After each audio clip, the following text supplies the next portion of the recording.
All TikTok friend এবং TikTok কোম্পানির সকল সদস্যবৃন্দকে জানাই আসসালামু আলাইকুম। কেমন আছেন আপনারা? আলহামদুলিল্লাহ আমি ভালো আছি। আজকে আমার আইডি সম্পর্কে কোনো কথা বলবো না, আজকে আপনাদের সাথে একটু মজা করতে আসছি। তাই মজাটা হলো কি, অনেক ফ্রেন্ডরা আমাকে প্রশ্ন করেন যে আপু তোমার কি হয়েছে, তুমি কিসের এত কষ্ট? আরে বোকা, আমি তো এটা তো অভিনয়ের জায়গা, তাই অভিনয় করি। আমি বাঘের সাথে সংসার করি, আমার হাজবেন্ড সরকারি চাকরি করেন। আর অনেকে বলেন আপু তোমার বাচ্চা কাচ্চা নাই। আমার 2 ছেলে 1 মেয়ে, আমি 3 বাচ্চার মা। আমার স্বামী যখন আমাকে বিয়ে করে তখন আমার বয়স ছিল 12 বছর, আমার হাজবেন্ডের বয়স ছিল 25 বছর।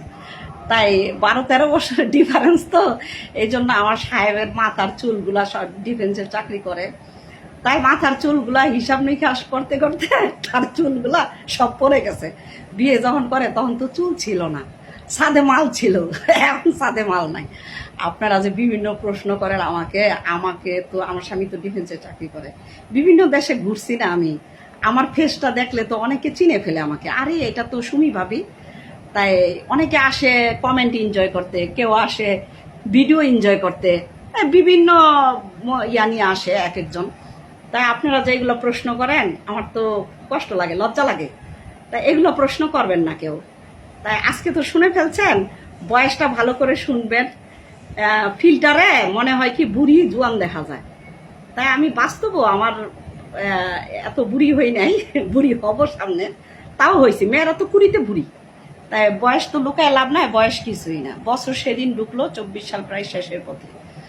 তাই বিভিন্ন প্রশ্ন করেন, সেই জন্য উত্তরগুলা দিতে আসলাম। কারো কমেন্ট তুলে ধরি নাই, কমেন্ট তো অনেক করছেন, এখন কারটা তুলে ধরবো, তাই এই জন্য সিঙ্গেলভাবে আসলাম, কমেন্ট নিয়ে আসি নাই। সবাই ভালো থাকবেন।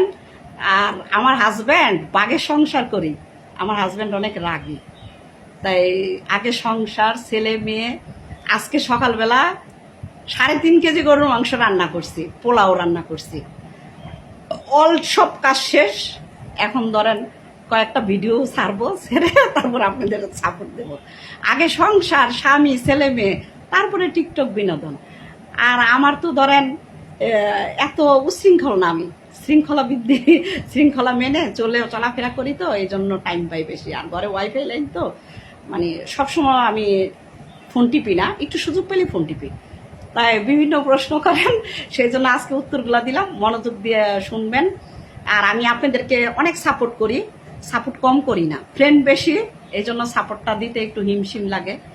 তাই কেউ মনে কষ্ট নেবেন না, সাপোর্ট নিয়ে টেনশন করবেন না। আর কেউ যদি আমার সাপোর্ট না পান, প্লিজ ইনবক্সে একটা ভিডিও দিবেন, আমি অবশ্যই আপনাদের সাপোর্ট দেব। আর নিজের ভিডিও কেন ইনবক্সে দেন, আপনার ফ্রেন্ডের ভিডিও দিবেন, ওইটাকে সাপোর্ট করে, ওই ভিডিওটা সাপোর্ট করে আপনার আইডিতে আমি চলে যাব।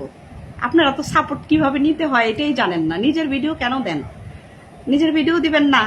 আমি তো কখনো কারো কাছে ডুয়েট চাই না, কারো ভিডিও, কারো ইনবক্সে আমার নিজের ভিডিও আমি দেই না। ভালো লাগলে সাপোর্ট দিবে, ভালো না লাগলে দিবে না। তা আমি সবসময় হাসি খুশি থাকি, ভালো থাকি। কিন্তু টিকটকের মাঝে এসে আমার হাই প্রেশারটা একটু কম, আগে প্রচুর ছিল, আপনাদের সাথে সময় দেওয়ার কারণে এখন ভালো হয়ে গেছে, আমি মোটামুটি সুস্থ। যখন আমার হাজবেন্ড রাগারাগি করে, এই টিকটক করা বন্ধ করবা, তখন না আমার মাথাটা হট হয়ে যায়, বুঝছেন, গরম হয়ে যায়। একা কতক্ষণ থাকে, একা বোকা, একা চলাফেরা করা যায় না। তাই সবাই ভালো থাকবেন। সবকিছু বলে ফেললাম। আগে সংসার, তারপরে হলো ছেলে মেয়ে, সংসার, ছেলে মেয়ে, স্বামী সামলাইয়া তারপরে আপনি যা মনে চায় তাই করেন। নামাজ কালাম পড়তে হবে না, মুসলমান না, মরা লাগবে না, মরার চিন্তা তো করতে হইব। সব কিছু মিলেই সুখী আছি, অনেক সুখী আমি, কোনো কিছুর অভাব নাই আমার।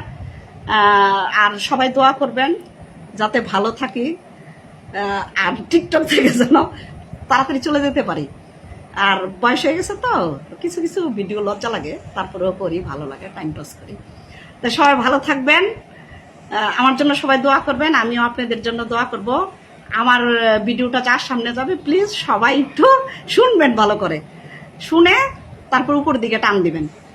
আপনারা কিন্তু উপরের দিকে টান দিবেন না, না শুনে সাপোর্ট করলে করুন, না করলেন, আমার কথাগুলো আগে শুনবেন, তাও আমার ভালো লাগবে।